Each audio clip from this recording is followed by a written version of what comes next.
2-minute maths. Subtraction with borrowing. Learning intention. You will be able to solve column subtraction problems that require borrowing. You need to know how to perform column subtraction without borrowing. If you don't know how to do that, have a look at my other video on that topic. I'll do an example before I explain the steps. So my problem here is 52 take away 24.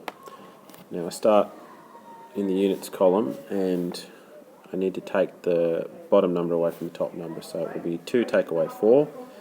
I can't do that, so I'm going to have to borrow.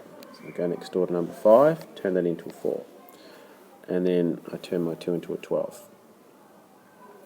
Now 12 take away 4 I can do, and I write the answer below the line. It's an 8.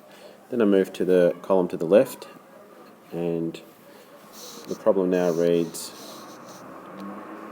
4 take away 2,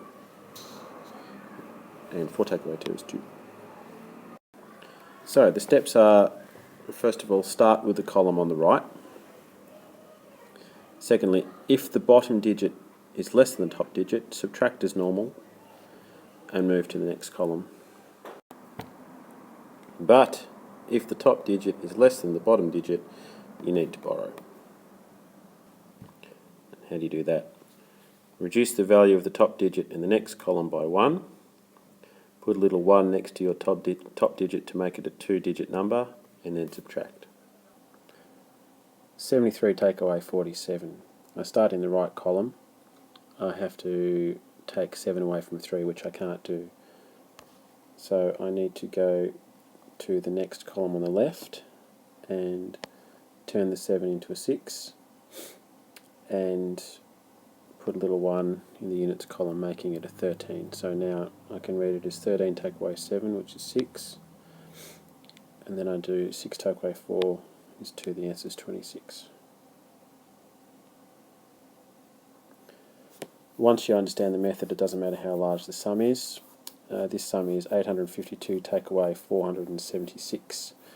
Again, I start in the column on the right, which is going to be 2 take away 6. I can't do it. I need to go next door and borrow from the 5, turn it into a 4, put a little 1.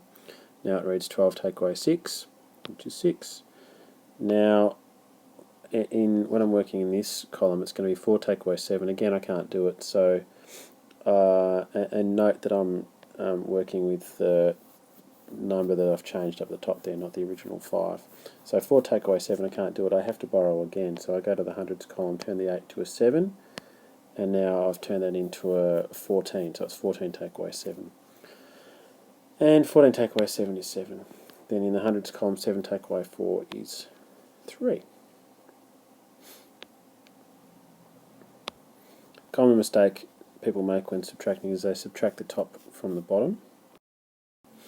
Here's an example of that, where in the units column the digit on top is lesser than the digit on the bottom. So a lot of students will look at that and think, I need to take 2 away from 3. And then they'll finish the sum by going 5 take away 2 is 3. The problem is that 23 plus 31 is 54, so this gives you the wrong answer. So in actual fact, what you need to have done is borrowed from the tens and done 12 take away 3. So to practice, create your own sums choosing numbers where the top digit is greater than the bottom, and check your answers with a calculator.